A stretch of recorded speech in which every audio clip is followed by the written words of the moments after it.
Hi, I'm Steve from 4QD. Today we're going to talk about the fault codes and error messages that you can get on the Pro 160 controller. That means handing you over to our tame technical expert. Some say he eats capacitors with his cornflakes and puts transistors on his toast. All we know is he's called the North.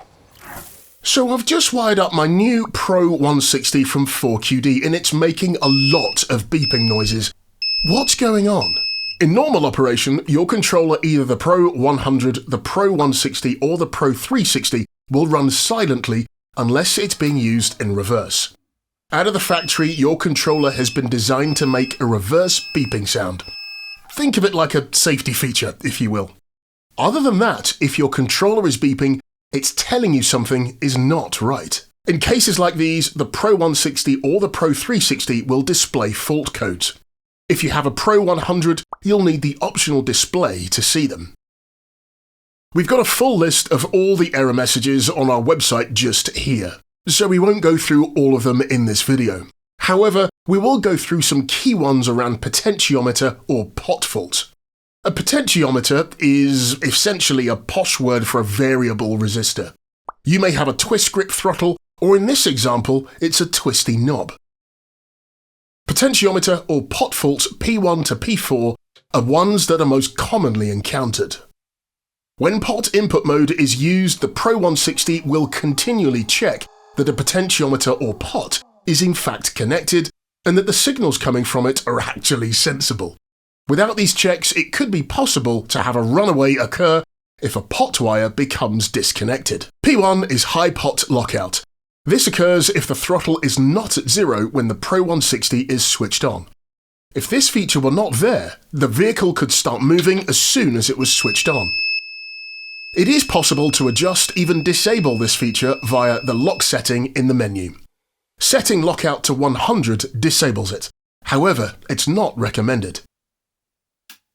P2 is considered serious as a break in the green wire could lead to a runaway situation if not detected. P3 indicates a pot wiper fault. We think of pots being like car brake pads. Most have a metal arm that bears on a softer carbon track, which will wear out over time. P3 can also be caused by a break in the wiring to the pot wiper. The blue wire. If the fault clears, then the Pro 160 will resume operation. The checks for P2 and P3 are disabled in volt mode. This is to allow control from a microprocessor or another voltage source. But if you're using this mode, be aware that there are risks of a runaway if a wire is broken. P4 is used when the Pro 160 is being used with radio control. It indicates that the signal from the receiver is not within the expected range. Another self-test worth discussing are the MOSFET tests, Q1 to Q4. This test is done by switching on each MOSFET in turn for 2 microseconds. If any of the MOSFETs have failed with a short circuit, then the Pro 160 will sense a voltage drop and report a Q fault. Q faults can be triggered by the following. Anything that causes the voltage across the B+ and B- terminals to fluctuate, such as poor quality power leads and joints, a faulty battery isolator or breaker, connectivity between the MOSFETs and the heatsink. If you're using a battery isolating contactor in your circuit, then a trickle resistor that is too high will also cause a Q fault. That's all we're going to look at for now. We'll be going through more details on things like battery voltage and current limit warnings in other videos.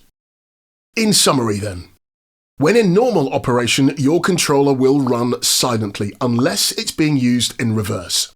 If you hear a beep, your controller is telling you that there's a problem. If you found this video useful, please like and subscribe for more 4QD technical content. But that's it for now. Thank you so much for watching, and I'll see you next time.